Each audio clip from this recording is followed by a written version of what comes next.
திசை. அடுத்தது உத்திரட்டாதி நட்சத்திரம் வந்து சனியினுடைய திசை பேலன்ஸு, ரேவதி நட்சத்திரம் முருகனுடைய திசை பேலன்ஸ் அப்படின்னு சொல்லுவாங்க. அதனால் உத்திரட்டாதி ரேவதி நட்சத்திரங்களோட பூரட்டாதி நட்சத்திரத்தில் ஏன்னா அவருடைய சொந்த வீடு குருவனுடைய வீடு, அந்த சொந்த கால் புனர்பூசம், அந்த சொந்த காலில் புதனுடைய வீட்டில் புனர்பூச காலில் குரு இருக்கிறதுனால புனர்பூசமாக இருந்தாலும், அதாவது அந்த காலில் கடகமாக இருந்தாலும் அல்லது மிதுனமாக இருந்தாலும் அவர் வந்து புனர்பூசத்தில் இருக்கார். குரு தன்னுடைய சொந்த காலில் இந்த 6 மாதம் நின்று நம்முடைய 12ஆம் வீட்டை பார்க்குறார். 12ஆம் வீட்டை மட்டும் இல்லை, 10ஆம் வீட்டை பார்க்குறார்.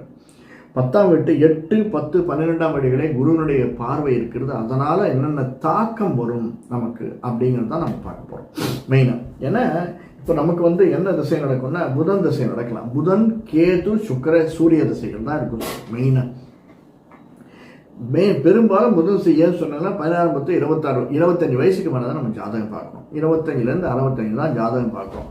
அதனால் 25லேருந்து பார்க்குறவங்களுக்கு எதுக்காக ஜாதகம் பார்க்கணும்? முன்னாடி ஒன்று பொண்ணு பிள்ளைக்கு கல்யாணம் ஆகணும், அல்லது பொண்ணு பிள்ளைக்கு வேலை கிடைக்கணும், அல்லது அதுக்கு முன்னாடி நம்ம எதுக்கு பார்க்குறோன்னா பொண்ணு பிள்ளை எந்த லைனில் போவாங்க, இன்ஜினியரிங் போவாங்களா, எம்பிபிஎஸ் போவாங்களா, இல்லைன்னா அக்கௌண்ட்ஸ் லைனில் போவாங்களா, வேறு எந்த லைனில் போவாங்க பார்க்குறதுக்கு. இப்படியாக 20 வயசுக்கு மேலே தான் கிட்டத்தட்ட நம்ம ஜாதகத்தை எடுக்கிறோம்.